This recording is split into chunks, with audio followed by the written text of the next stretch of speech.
अगर आप भी सीटेट की प्रिपरेशन कर रहे हैं और इस कन्फ्यूज़न में फंसे हैं कि कैसे पढ़ें, क्या पढ़ें और कितना पढ़ें, तो ये वीडियो आपके लिए है। अगर आपके सीटेट के एग्ज़ाम में अभी 1 महीना है तो आप आसानी से सिलेबस को पूरा कर सकते हैं और अपनी सीटेट की तैयारी को कंप्लीट करके पेपर पास कर सकते हैं। ठीक है, चलिए शुरू करते हैं। सबसे पहले हम देखते हैं सीटेट का सबसे most important part, child development and pedagogy, CDP. ये सबसे आसान तरीका है सीडीपी करने का कि आप हिमांशु सिंह की कोई भी वीडियो फ्रॉम यूट्यूब देख लीजिए, डाउनलोड कर लीजिए, उस वीडियो को लूप में 4 से 5 बार देखते रहिए। Believe me, you will score more than 25-26 marks और you will get out of marks in your CDP section अगर आप हिमांशु सिंह की वीडियो देखते हैं।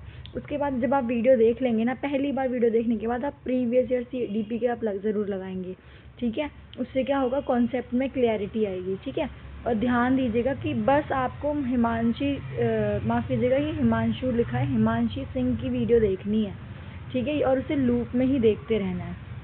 सेकंड है, अगर आप पेपर 2 के लिए प्रिपेयर कर रहे हो तो आपको सोशल साइंस मस्ट पढ़नी है। ठीक है, अगर आप सोशल साइंस, हिंदी, इंग्लिश इस तीनों सब्जेक्ट से देते हो अपना सीटेट तो आपको सोशल साइंस ज़रूर पढ़नी है।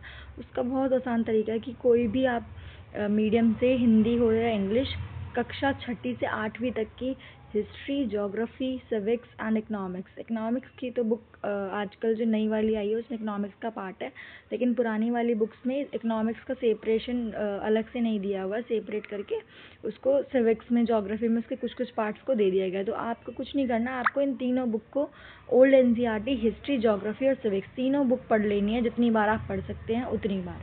ठीक है, नेक्स्ट है एनसीईआरटी मैप्स एंड डायग्राम्स। आपको मैप्स याद कर लेना है, कौन सी रिवर कहाँ फ्लो होती है, कहाँ प्लेट्यू है, कहाँ माउंटेन्स हैं, कहाँ गंगेसिक प्लेन है, दैट्स इट। फिर जब भी आप अपना सोशल साइंस का पार्ट ख़त्म करेंगे, आपको प्रीवियस ईयर का मॉक लगाना है। ठीक है, आप मॉक ज़रूर लगाएंगे क्योंकि मॉक से ही कॉन्सेप्ट में क्लैरिटी आती है। अब बात करते हैं 120 नंबर के पेपर में 60 नंबर का जो आता है वो है हमारी 30 नंबर की हिंदी, 30 नंबर की इंग्लिश। ठीक है, तो उन दोनों ही पार्ट्स में, हिंदी इंग्लिश दोनों में, अगर आप हिंदी को फर्स्ट लैंग्वेज प्रेफर करते हैं तो आपको हिंदी ग्रामर बहुत अच्छे से पढ़नी है। ठीक है, क्योंकि आपको पता है कि रीडिंग कॉम्प्रीहेंशन के बाद जो है ग्रामर से भी इससे रिलेटेड क्वेश्चन पूछे जाते हैं।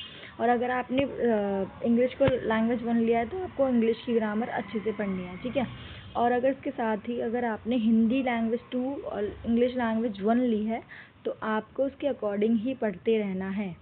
ठीक है, इसमें आपको मॉक लगाना है क्योंकि रीडिंग कॉम्प्रीहेंशन में हमारी रीडिंग की प्रैक्टिस बहुत कम होती है। हम नॉर्मली क्या करते हैं, हम चैप्टर्स रीड करने में लग जाते हैं, हम पेडागोजी पढ़ लेते हैं, हम सोशल साइंस की किताबें पढ़ लेते हैं, लेकिन हम हिंदी और इंग्लिश की कॉम्प्रीहेंशन वाले पार्ट को निगलेक्ट करते हैं। तो ऐसा नहीं करना है, हमें कॉम्प्रीहेंशन वाले पार्ट को अच्छे से पढ़ते हुए चलना है। ठीक है, अगर आप, अभी तो हमने बात कर ली कि जो पेपर 2 प्रिपेयर कर रहे हैं सीटेट का, क्लास 4, क्लास 6 to 8, उनके लिए सोशल साइंस जो है वो पढ़ सकते हैं। लेकिन अगर आप क्लास 1 से 5th के लिए प्रिपेयर कर रहे हैं तो आपको एनसीईआरटी पढ़नी है मैथ्स की और ईवीएस की। यहाँ से ईवीएस और मैथ्स से बहुत क्वेश्चंस आते हैं। मैथ्स से तो आपके आएंगे ही, और ईवीएस से लाइन टू लाइन, मतलब एनसीईआरटी में सेम लाइन है, एज इट इज़ ही क्वेश्चंस पूछ ले जाते हैं सीटेट में। After completing all of these, you can complete this in within 2 or 2.5 weeks.